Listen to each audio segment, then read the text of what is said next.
fóvea que é um cinza diferente. Agora o passarinho resolveu cantar. Ô, Sabiá, estamos gravando? Faz favor. Olá pessoal, tudo bem? Aqui é a Bruna para mais um vídeo do canal do Bruna Pinheiro Arquitetura. Eu queria primeiro agradecer aos comentários, às mensagens que vocês me enviaram pelo primeiro vídeo. É muito motivador receber essas mensagens, por favor continuem mandando e eu vou fazer mais um pedido. Se você tiver alguma dúvida sobre arquitetura, manda dúvida aqui para o canal que eu vou fazer um vídeo para responder essas suas perguntas, tá bom? Hoje a gente vai falar sobre um assunto que eu particularmente adoro, então provavelmente esse vídeo vai estar dividido em 3 ou 4 partes, porque eu vou desandar a falar sobre esse assunto aqui, que é sobre teoria da cor.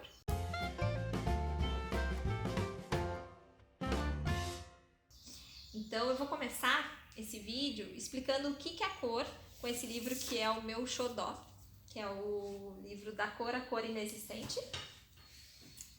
Esse livro é maravilhoso e ele tem tudo que eu vou falar aqui nesse vídeo e mais um pouco. Então eu tentei resumir ao máximo, tendo esse livro como embasamento e várias outras pesquisas que eu fiz na internet também.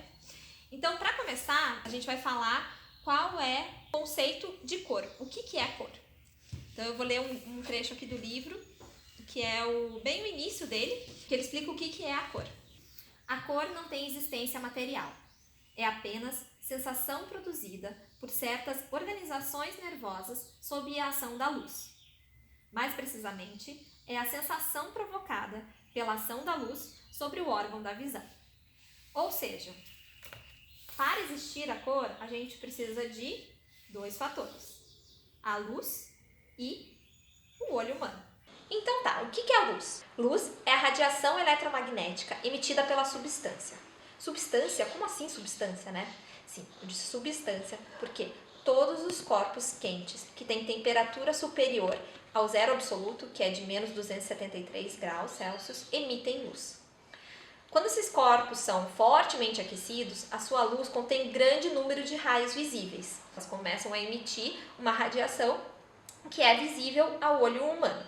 Então a gente tem que lembrar que nós enxergamos entre 400 e 700 milimicrons, que é o que a gente chama de violeta, que é o 400 milimicrons, e o vermelho, que é o de 700 milimicrons. Bom, mas aqui a gente vai trabalhar em CNTP, lembram das aulas de química, das condições normais de temperatura e pressão? Só que as nossas condições normais de temperatura e pressão aqui vão ser a luz solar. Depois que a gente falar sobre teoria das cores, aí eu vou fazer um outro vídeo explicando sobre a iluminação e como as cores das lâmpadas que a gente usa, das lâmpadas artificiais, elas interferem na nossa percepção da cor e como os objetos refletem essa cor. Bom, legal, agora a gente já definiu o que é a luz. Lembram a segunda parte da definição de cor? A gente falava sobre luz e falava também sobre o olho humano, né? Sobre o órgão que a gente consegue visualizar as cores. Então, vou falar um pouquinho agora sobre os olhos. Como é que a cor é vista nos nossos olhos? Hoje, as deduções do Thomas Young são as mais aceitas. É a chamada teoria tricromática. A fóvea retiniana é constituída por 3 espécies de cones, que são as fibrilas nervosas.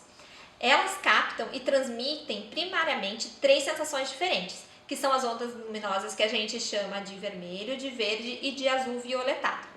Então, o que acontece? A gente tem um tipo de fibrila que capta mais o vermelho, em segundo plano ela capta também o verde e o azul. A outra fibrila capta o verde em primeiro plano e em segundo plano o vermelho e o azul violetado.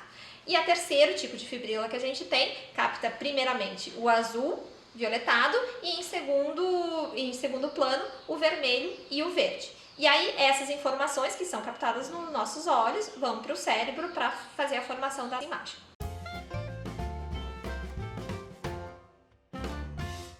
Bom, e como não seria o meu canal se a gente não falasse um pouquinho de história, né? Eu vou ter que falar um pouco de história. Os primeiros pensamentos sobre teoria da cor vieram da Grécia Antiga. Aristóteles acreditava que a cor era propriedade do objeto. Já lá no Renascimento, Leonardo da Vinci, apesar dele ser super fã, né, dos ensinamentos dos gregos, ele pensou de uma maneira diferente na cor. Ele dizia que a cor não é propriedade material dos objetos, como Aristóteles falava, mas sim que ela é propriedade da luz. Para os gregos, existiam 7 cores primárias, entre elas o branco e o preto. Então, as cores primárias para os gregos eram branco, amarelo, vermelho, violeta, azul, verde e o preto. O que são as cores primárias, né? São aquelas cores que, a partir delas, derivam todas as outras cores. Então, eles acreditavam que existiam 7 cores primárias e que elas não são decomponíveis. Portanto, todas as cores deveriam variar dessas 7 cores. Já no Renascimento, Leon Battista Alberti reduziu para 4 as cores primárias. Ele era um fã dos 4 elementos que naquela época eles acreditavam que eram os formadores de tudo que existia na Terra, né? Os 4 elementos da ar, água, fogo e terra. Então, na época eles colocaram para cada um desses elementos uma cor que eles chamaram de primária. Para o vermelho seria a cor do fogo, o azul que seria a cor do ar, o verde, que seria a cor da água, e o Alberti disse que o cinza seria a cor da terra. A gente vai ver que ele quase acertou, né? Ele colocou o cinza, que na verdade a física moderna não aceita como cor, mas as outras 3 cores ele aceitou como cores primárias. E agora você deve estar me achando uma louca de chamar o verde de cor primária, mas depois eu vou explicar. Eu vou ler um trecho do livro do Da Vinci agora, onde ele fala sobre o que ele acreditava serem as cores primárias. Chamo cores simples aquelas que não podem ser feitas pela mescla de outras cores.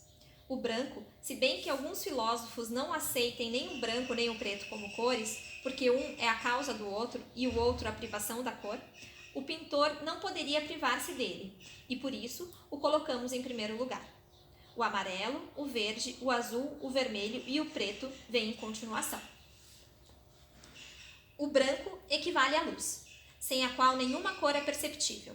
O amarelo apresenta a terra, o verde, a água, o azul, o ar, o vermelho, o fogo, o preto, as trevas. Então a gente vê que, ao contrário do Alberti, ele considerava a cor da terra, enquanto o Alberti considerava o cinza, ele colocava como o amarelo. Aqui a gente também pode notar que, de certo modo, ele também acertou as cores primárias que são aceitas hoje, né? Aí a gente vai agora um pouco mais para frente, na nossa linha do tempo, e a gente vai falar sobre Newton. Newton foi o grande iniciante da física ótica quanto teoria científica realmente, né? Comprovada de maneira científica. Enquanto o Leonardo estava muito na parte das ideias, que foi muito importante para Newton, né? O Newton conseguiu comprovar de maneira científica várias das coisas que hoje servem como base da física ótica contemporânea.